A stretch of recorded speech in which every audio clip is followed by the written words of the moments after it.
Hello friends, welcome back to my channel. আজকে আমি আপনাদের সঙ্গে শেয়ার করব খুবই ঘরোয়া সহজ উপায়ে একটা সবজি রেসিপি।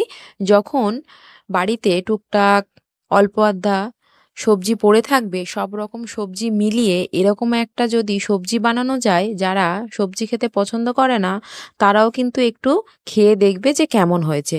আর নিরামিষের দিনে যদি এরকম একটা সবজি হয় আর সাথে যদি থাকে বিউলির ডালের বড়ি, তাহলে তো কোনো কথাই নেই, যেটা গরম ভাত এবং গরম রুটির সাথেও কিন্তু খেতে দারুণ লাগে। আমি পার্সোনালি সবজি খেতে ভীষণই ভালোবাসি, আর এরকম সবজি হলে আমার কিছুই লাগে না। আপনারা একবার অন্তত বাড়িতে ট্রাই করে দেখুন, আপনাদেরও কিন্তু ভালো লাগবে। তো চলুন দেখে নেওয়া যাক। প্রথমে রান্নার জন্য নিয়ে নিয়েছি কড়াইতে তেল। তেল গরম হয়ে এলে দিয়ে দেব ধুয়ে রাখা বিউলির ডালের বড়ি। এটা মিডিয়াম টু লো ফ্লেমে একটু নাড়িয়ে চাড়িয়ে একদম লাল লাল করে ভেজে তুলে নেব। বড়ি ভাজার সময় যদি একটু ধুয়ে নেওয়া যায় তাহলে কিন্তু খুব ভালো হয় বড়ি ভাজাটা। তারপরে ওই তেলে দিয়ে দিলাম বড় করে কেটে রাখা বেগুন। এবার দিয়ে দেব সামান্য লবণ এবং হলুদ গুঁড়ো। বেগুনটাও নুন হলুদ দিয়ে ভালো করে এপিট ওপিট লাল লাল করে ভেজে নেব। মিডিয়াম টু লো ফ্লেমেই এটা করব। দেখুন বেগুনটা কি সুন্দর লাল লাল করে ভেজে নিয়েছি। এবার অন্য একটা পরিষ্কার কড়াইতে নিয়ে নেব পরিমাণ মতো তেল, 5 ফোড়ন, শুকনো লঙ্কা, তেজপাতা দিয়ে একটু নাড়িয়ে চাড়িয়ে যখনই সুন্দর গন্ধ ছাড়বে দিয়ে দেব ডাঁটা এবং আলু। তারপরে দিয়ে দেব ডাঁটা আর আলুর মতো লবণ এবং আদা বাটা দিয়ে ভালো করে নাড়িয়ে চাড়িয়ে নেব।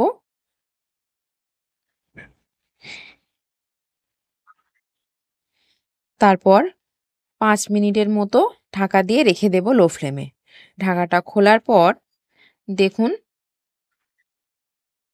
আলুও একদম লাল লাল হয়ে এসেছে, আর আলু কিন্তু প্রায় সেদ্ধও হয়ে এসেছে। লবণ দিয়ে ঢাকা দিলে কিন্তু আলু খুব তাড়াতাড়ি সেদ্ধ হয়ে যায়। এরপর একটু নাড়িয়ে চাড়িয়ে দেখে নিয়ে দিয়ে দিলাম কেটে রাখা কুমড়ো এবং ভেজে রাখা বড়ি দিয়ে ভালো করে নাড়িয়ে চাড়িয়ে একটু ভেজে নেব। তারপরে দিয়ে দেব কুমড়োর মতো লবণ। আর কুমড়ো যেহেতু মিষ্টি, টেস্টটাকে ব্যালেন্স করার জন্য দিলাম সামান্য চিনি আর কাঁচা লঙ্কা। আমি এখানে যতবার সবজি দেব ততবারই কিন্তু অল্প অল্প আন্দাজ মতো লবণ দেব, না হলে লবণের ভাগটা কিন্তু বেশি হয়ে যেতে পারে। সেই জন্য যেরকম সবজি সেরকম হিসাবেই আর কি লবণ দেব। তারপরে সামান্য জল দিয়ে আরও কিছুক্ষণ চাপা দিয়ে রাখবো যাতে কুমড়োটা সেদ্ধ হয়ে যায়।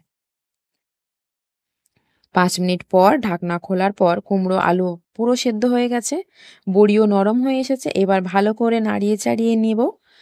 নেওয়ার পরে দিয়ে দেব ভেজে রাখা বেগুন।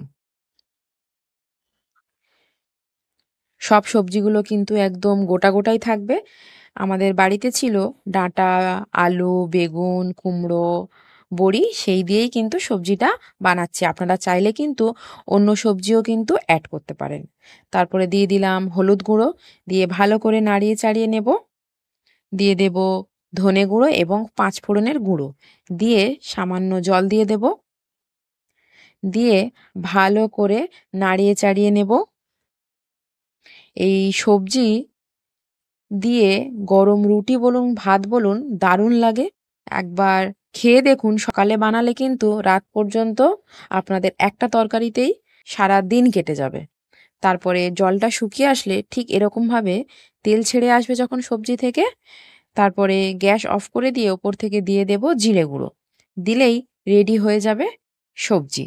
অবশ্যই কিন্তু বাড়িতে একবার ট্রাই করে দেখুন, খুব সাধারণ আর ঘরোয়া রেসিপি হলে এর স্বাদ হবে কিন্তু অতুলনীয়। ভালো লাগবে। আর ভিডিওটা যদি শেষ পর্যন্ত আপনাদের ভালো লেগে থাকে, প্লিজ ছেড়ে যাওয়ার আগে একটা like, comment, share and subscribe করে যাবেন। Thank you for watching.